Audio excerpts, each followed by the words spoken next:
for this season. Everything that you see lit up tonight, from this tree to our lobby and to all our guest floors of the entire Ascot Makati, it's running on clean, renewable energy.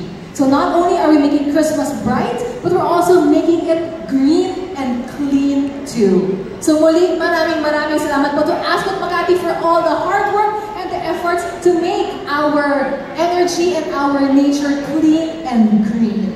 There you go. And so to officially award the certificate of 100% renewable energy to Ascot Makati, we have our sales manager, Ms. Pamela Santos of M-Power. And to be receiving the award on behalf of the hotel, let's call in our engineering manager, Mr. Liliandro Balindan, and of course, our general manager, Ms. Cecil Teodoro.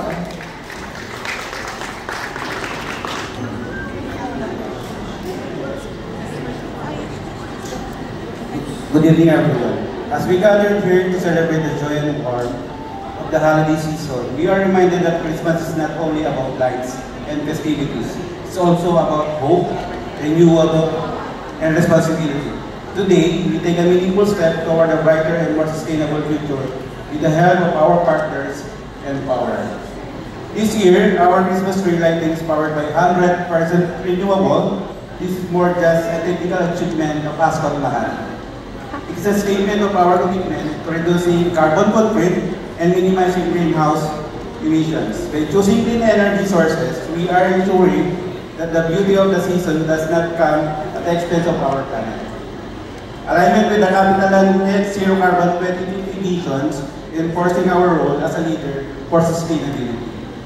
This initiative is not just about lighting a tree. It's about lighting the way forward.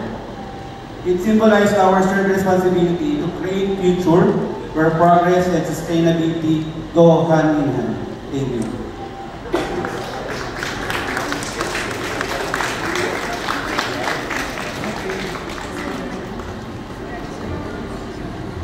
Take a picture lang po. Alright, let's have a new photo here. Closer. Okay, 1, 2, 3.